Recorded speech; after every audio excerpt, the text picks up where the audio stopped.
Last weekend, I drafted out this weekend's video. The problem is that topic that I was pretty excited about last weekend, I'm not feeling it today. So I don't really want to go through today's video. So what I'm going to try and do is something a bit different. I've never done this before. I'm just going to tell you what's on my mind. I haven't drafted out, the intro, the body, the conclusion, and how it all pieces together. I haven't done that. We're just going to wing it, completely wing it. So in today's video, we're going to talk about the third thing in the BMS industry that we are about to give up in the next sort of 5 years. So in the last 5 years, we gave up building analytics. We left that door open and we created this whole industry, this whole market for building analytics by third-party cloud-based companies. 10 years ago, we didn't do a very good job of energy management systems. We bugged that up and we left that door open. We gave that up. So we gave up energy management systems, we gave up building analytics, and today's video, I'm going to tell you the next big piece that we're just about to give up within the next 5 years.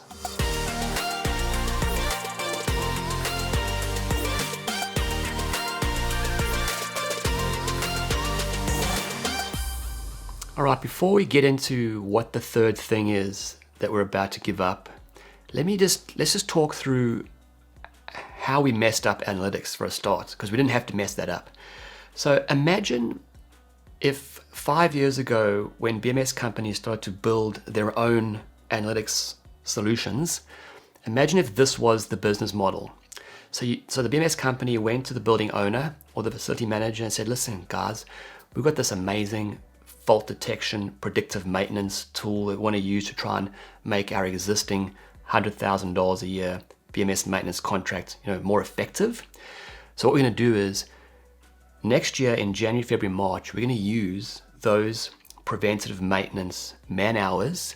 We're going to use those hours to do the engineering and build our analytics platform. So we will, suck all the BMS data in. We'll normalize the data. We'll tag everything. We'll build the workflow management tool. We'll build all the visualization pages. We'll spend 3 months and we'll build this. It'll cost you nothing.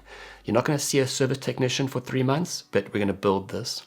And then after we've done that, we will absorb the annual subscription cost. Because it's a cloud-based thing, a data center somewhere, we have to pay the subscription costs. We're going to absorb that. And how we absorb those costs is we're going to just slightly reduce the amount of man hours that we have on site, and those freed up man hours will pay for the subscription cost. And of course we can do that because our predictive maintenance, our automatic fault detection rules means that we don't have to do tick box maintenance. We don't have to have technicians on site checking equipment that isn't broken. That's how we're going to do it. If we did that, like no building owner is going to say, yeah, I don't want that for free. I don't want that. No one's going to say that. If we'd done that 5 years ago, every single appropriate building, so every large building in the city, all of them would have building analytics as part of preventative maintenance by the BMS company. That's what would have happened. There would be no market at all for third-party building analytics applications. There wouldn't be a market because every building would have one because it was for free. It cost the owner nothing. And then even as the BMS company, even when you slightly reduced your man hours to pay for the subscription cost, you could reduce them a little bit more. No one would notice and you could increase your profit. So you've retained the same $100,000 a year maintenance contract. You just have a bit more profit of it.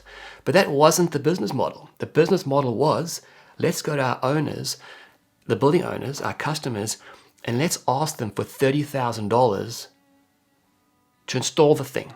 Let's ask them, we can make more money. Let's try and increase our revenue. And, it didn't happen, right? It just didn't happen. So we made it difficult for our customers to step into this new technology. And now we've shot ourselves in the foot. So that was analytics. Let's go back 10 years ago with energy management systems. So when the BMS companies all built our energy management system packages, what we did was initially we just took these 200 electric meters and just shoved them in between BMS controllers and variable speed drives within our RS485 subnetworks.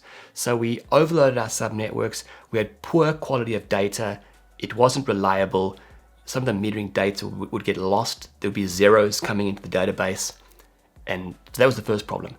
The second problem was that these 200 electric meters, we just went and created, say, 20 or 30 or 40 graphics pages, and we just dropped the meters onto these graphic pages. And each one of these meters, for the main switchboard 1, there's 8 of them. And on every floor, there's 2 lighting, 2 power. We've discussed this in a lot of other videos, I think, actually. And we built that, and that was really for the purpose to allow us to commission the meters. We just built graphic pages for the purpose to assist us in commissioning, and then the service technicians would use those same graphics pages to do service and maintenance of the meters. But that visualization is completely useless to anybody. We didn't create virtual meters, putting together all the chill water plants, all the fans, all the pumps, all the electric meters for the lifts, all the tenants' lighting meters, all the tenants. We didn't do virtual meters, and we didn't create nice, beautiful, interactive overview pages that shows useful information to engage with energy efficiency specialists or sustainability engineers or the customer. We just built dumb graphics to help us commission the thing and service the thing. So we did not do a very good job of energy management systems, just like we didn't do it with analytics. Now I just need 2 minutes to think about what to say next. Just bear with me. 5 minutes just went past. Okay, so here it is. Here's the third thing that we're about to give up or lose in our scope as part of the building management system. And that is all of the third-party monitoring that the building management system does. So a building management system is an HVAC control system, a mechanical control system, and it's also a monitoring system, building management system.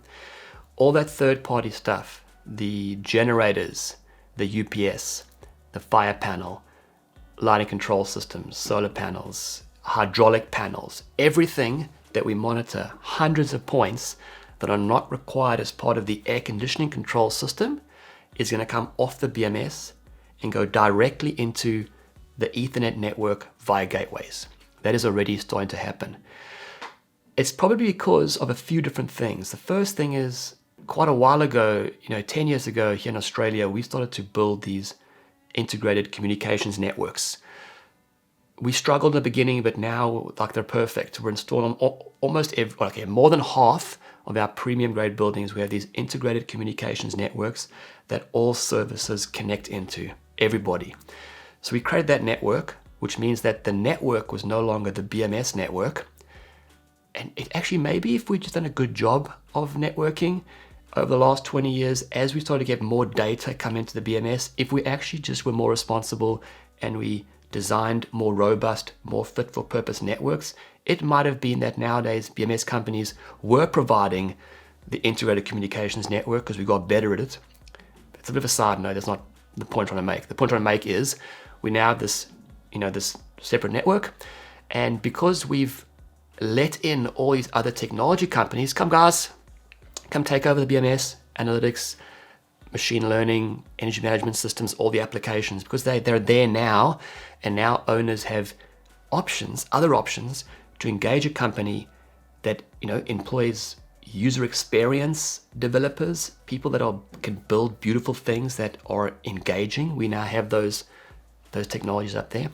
So it no longer really makes sense to put all this third-party monitoring bottlenecked through the BMS, because the BMS is no longer the only technology provider in the building. So for the last 20 years or 30 years, it was only the BMS in buildings. We were the only technology providers. It was only our network. So if anything had to be monitored, it made sense to put it into the BMS network because there was no other options. As technology has evolved, integrated communications networks and other technology providers, it doesn't make sense for the HVAC control system to monitor all this stuff. And generally, if we're honest with each other, people don't want to deal with the BMS companies anymore. we're making it so difficult to deal with. We don't want to change the way we do things. We're still stuck in 20 years of the way we used to do things. We haven't evolved, to be honest. So that's what I think is going to happen. In fact, this will 100% happen. Those hydraulic panels in the basement, we're seeing them now come packaged with IP connections. They're all going to come into the integrated communications network. They'll just follow the route that metering has taken. So 10 years ago, when we messed up the metering, a lot of consultants started specifying separate energy management systems. So the specification would say there's a building management system, there's a separate energy management system. They did that because they wanted the metering, the 200 electric meters, to be not bottlenecked through network controllers, BMS network controllers and BMS IP controllers. They wanted it separate so that data had a different route to come through. It wasn't going through the BMS, and you weren't reliant on the BMS contractor to play ball with you. So we tested this in the last 10 years. We moved metering off the BMS, worked really well. There's a BACnet IP to BACnet MSTP gateway or a Modbus gateway. We did that. And now what's going to start happening is the Fire panel will go straight into the Ethernet, sort of does anyway, and everything else will go via RS485 gateways if we're doing that into the Ethernet. Because of this, we are now starting to see a lot more of these integration platforms. We are seeing them here in Melbourne, and we're not talking about it, we're building them. So 10 years ago, we started to build these integrated communications networks. We started doing that first step. We've struggled in construction to make that work. Now we're quite good at it. So everyone comes in. So we now have a common network. We don't have a BMS network. We have a common services network. And then about, maybe like 3 years ago, maybe 5 years ago, we started to build these data warehouse or the data lake.